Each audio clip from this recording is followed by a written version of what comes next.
Madam को सोन भेंट करके सम्मानित करें।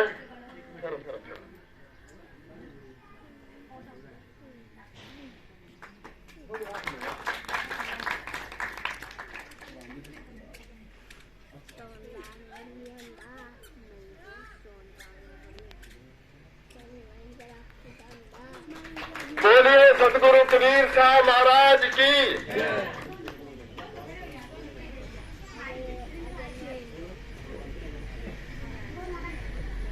बालक राम जी हमीरपुर से आए हैं, वो भी प्लीज मंच पर आए, उनको भी सम्मानित करेंगे महात्मा जी।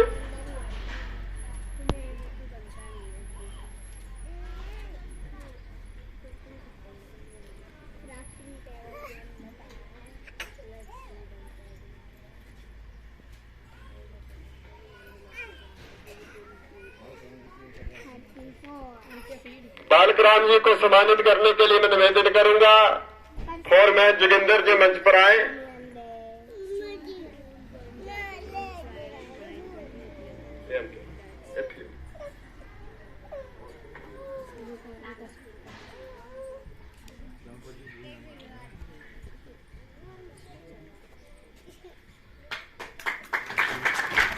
भाई गणपत जी तिंजौर से चलकर आए हैं, बहुत बड़े भक्त हैं, कई सालों से आते रहते हैं, वो भी मंच पर आएंगे।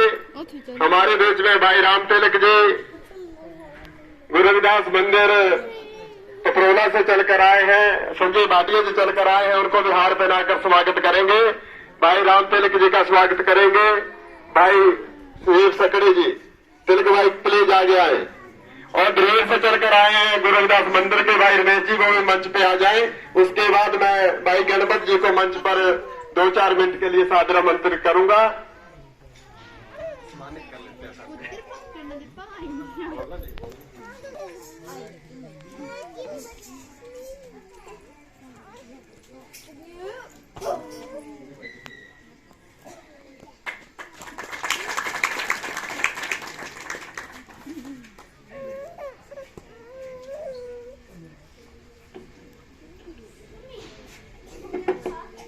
बोलिए सतगुरुदेव की, सतगुरु कबीर साहिब की, सतगुरु कबीर साहिब की, सतगुरु कबीर साहिब की। सभी संतों महंतों के गुरुवर लोगों के चरणों में साहेबंदगी साहेबंदगी साहेबंदगी।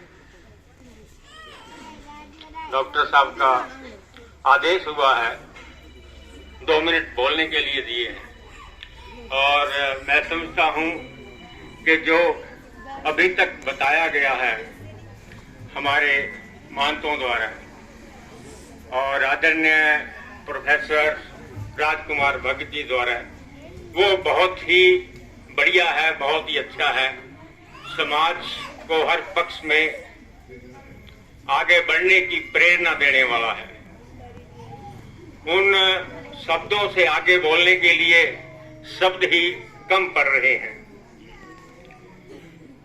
सतगुरु कबीर साहब कहते हैं अपने विजय ग्रंथ में, पूर्व दिशा हरि को बासा, पश्चिम अल मुकामा, दिल मां खोजो दिल मां ही खोजो, यह करीमा रामा। कि भाई किस चक्कर में पड़े हो, किसको खोज रहे हो, बाहर किसको खोज रहे हो। कोई कहते हैं पूरब में भगवान बसते हैं, पूरब दिशा हरि को बादशाह, पश्चिम अल मुकामा, वो मक्का साइड में अल्लाह रहते हैं। दिल में खोजो, कहते अपने अंदर खोजो, बाहर खोजने की जरूरत नहीं है। बाहर तो सदियों से, जब से ये मानव आया है इस धरा पे, और उसने एक भगवान नाम की जो चीज है उसको गढ़ा है। आपको शायद आश्चर्य इस बात का होगा कि मैं गढ़ा क्यों बोल रहा हूं, क्यों बनाया उसने भगवान नाम की चीज को। जब हमारे यहाँ लिपि का, भाषा का आविष्कार नहीं हुआ था, हम जंगली जीवन जी रहे थे, जहां से सभ्यता का विकास होता है, तो तब ये भय गय वय और न अक्षर ही नहीं आए थे। जब ये अक्षर ही नहीं आए थे तो ये भगवान का नाम भी नहीं आया था। इसीलिए सतगुरु कबीर साहब कहते हैं कि दिल मां खोजो, दिल मां ही खोजो, तुम ही भगवान हो। भूमि, गगन, वायु, अग्नि, नीर, जिनसे ये शरीर बना हुआ, वह भूमि, वह वायु, अग्नि, गगन, नैसे नीर। तो आप ही भगवान रूप हो। अपने को पहचानना है। जिस दिन अपने को पहचान लिया, अपने को जान लिया, किसी और को जानने की जरूरत नहीं रहती है। और सबसे बड़ी आश्चर्यजनक बात यही है कि हम दुनिया को जानने की कोशिश करते हैं, दुनिया को पहचानने की कोशिश करते हैं, खुद को जानने की कोशिश नहीं करते हैं। क्योंकि हमें जो व्यवस्था मिली है, वो यही सिखाती है कि हमने दुनिया को जानना है।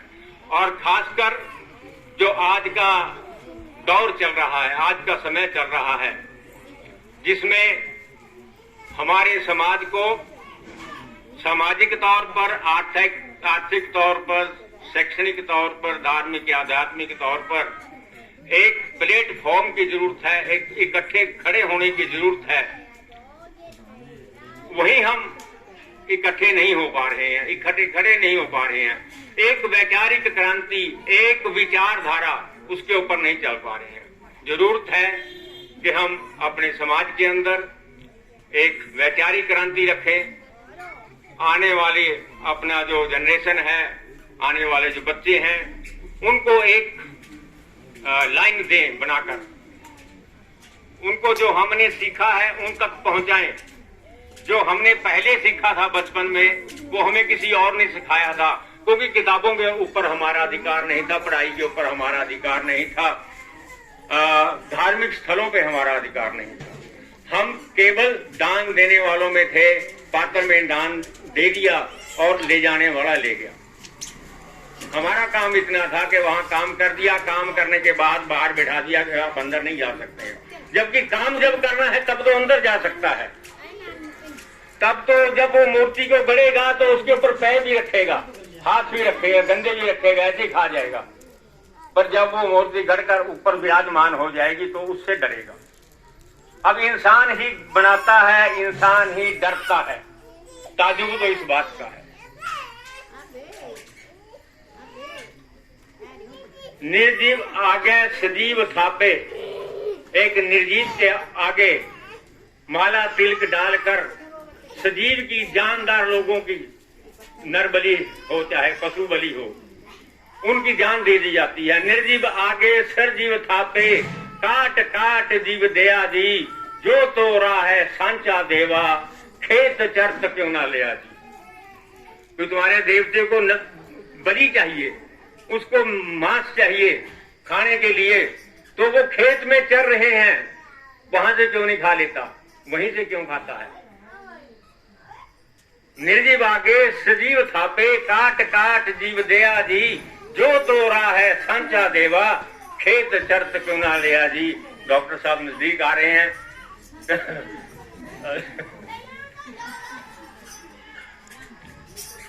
अजो मेघ गौ मेघ यज्ञ, असो मेघ नर मेघ, पुराने जमाने में होते थे। अजो मेघ बकरा, उसको काटना, अजो मेघ नर मेघ, असो मेघ घोड़ा, उसको असमेघ यज्ञ बोलते थे। अजो मेघ गौ मेघ यज्ञ, असो मेघ नर मेघ, कहें कबीर अधर्म को धर्म बता में वेद। यदि ये हिंसा हमारे धर्म ग्रंथों में लिखी गई है, यदि ये हिंसा नरबली की, जिसमें वो SC को लोगों की नर होती थी, ऊपर वाले की नरबली नहीं होती थी।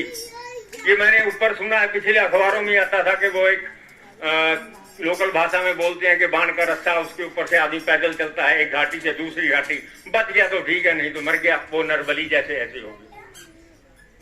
अभी भी कई जगह सुनते हैं कि बच्चों की बलि दे दी, फलाना दे दी है। तो ये जो हिंसा है, जिन ग्रंथों में हिंसा है, वो कोई भी हो, चाहे हमारा ग्रंथ हो, चाहे गुरुओं का ग्रंथ हो, वो त्याग देना। जो मानवता के खिलाफ है वो उसको त्याग देना उचित है। जो मानवता के खिलाफ है उसको त्याग देना उचित है। जो हिंसा भड़काता है और जो आपके प्राकृतिक नेचुरल राइट्स जो हैं, मानवीय अधिकार हैं जो उनका हनन करता है, वो सारे ग्रंथ पंथ वो सारे त्यागने योग्य हैं। मैं तो यही कहूंगा। इसके साथ ही कहीं कहने सुनने में किसी के मन को ठेस पहुंची हो तो मैं उस गलती के लिए क्षमा मांगता हूं। बोलिए सतगुरु कबीर साहिब की, सतगुरु कबीर साहिब की।